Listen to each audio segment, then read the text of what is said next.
Page 10, Lost in Time.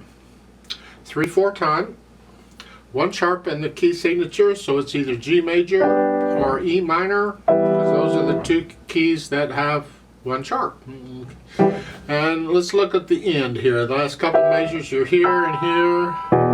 That's E, that's an E chord, E minor chord. We're in E minor. Take my word for it, we're in E minor. Okay. 1N, 2N. Now for now, try and lift up on beat 2. 1 and 2.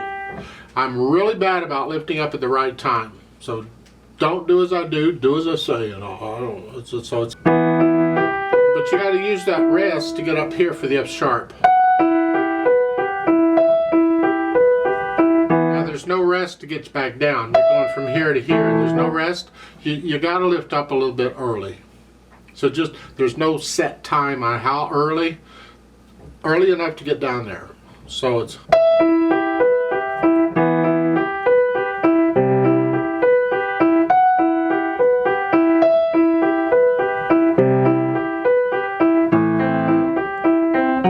Third finger there.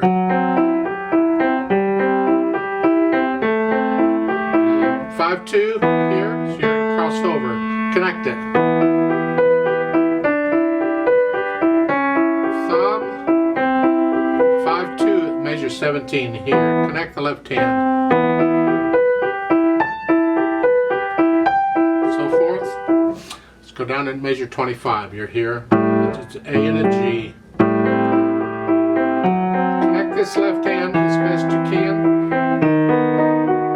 I'll do a 1, 2, 4 on that in the right hand. Let's measure 28.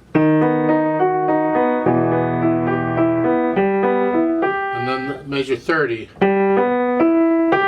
Left hand plays these. It's got LH over. You can also look at the stems, since the right hand plays the ones with the stems going up. Left hand does the stems going down. And then add that to it at the end. And that's really the piece. As far as articulation goes, it's all pretty much connected. Do the best you can with it. If you hear musical sentences, phrases, you want to lift up a little bit so there's a little silence between the phrases, try that out and see what you think. It might work. You have to figure out what the phrases are. I'm guessing it's probably about every 4 measures here.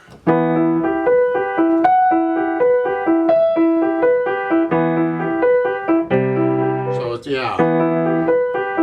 Let's start a new phrase. The rest give you the breaks, so you don't have to worry about it. So just connect everything as best you can. Dynamics, it's just going to be pretty much both hands here. It's both hands together making this work, because it's really a chord.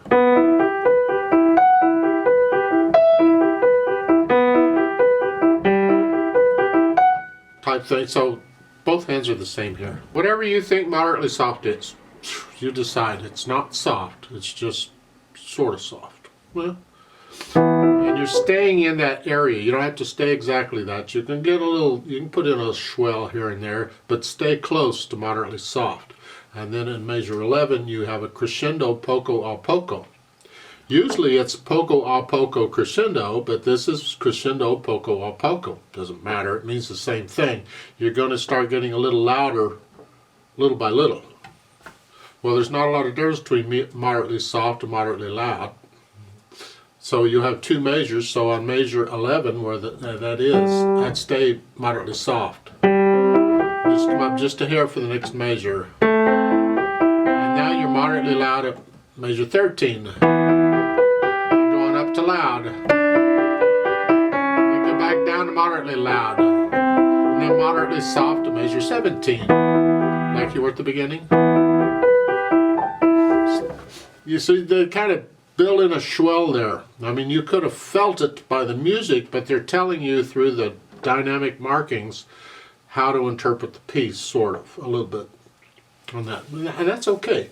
But you can do other things besides that. You can add other little swells here and there, but don't go like, they went from moderately soft all the way up to loud. Don't go that much. You stay in the area where you are. You get a little louder or softer from where you are. On measure 28, then you're going to, or 27 and 28, you start coming back down. You're moderately soft. And soft at the end. The retardando. And this last chord, very soft. It doesn't say that, but what I want to do is I want to match this to this. I want to match, I should say this to the. Don't drown this out when you play this. I want to hear this. So play this soft enough I can hear that. So I can hear it all at the end. Speed-wise, well, the metronome markings will tell you about how it goes. To me, this is a more of a leisurely thing. You're just daydreaming. I mean, you can get all kinds of pictures in your head of what this music means to you. It paints pictures of sound. You get pictures in your head of this. And to me, this is just a dreamy, daydreaming, whatever. I'm not going to do that in a hurry. I'm going to take my time doing that. So it's not too fast. About where I've been going, I think. About a one.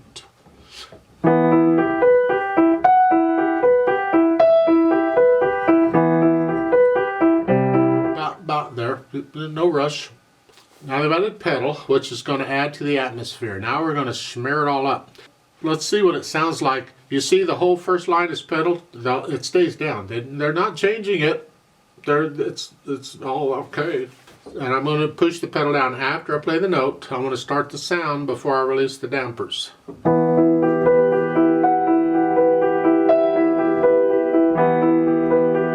going to change the pedal after I play the notes, so it overlaps. So forth. Now, when you get down to measure 9, now they're changing it with each measure, because the harmony is changing, I guess. I tend to want to, after playing this through a few times, I tend to want to kind of bring out the left hand a little more, because the right hand just has this broken chord pattern. So to me, the left hand may be more important here, so you can maybe bring that out a little bit. Which means the left hand would be moderately soft, and the right hand would be soft.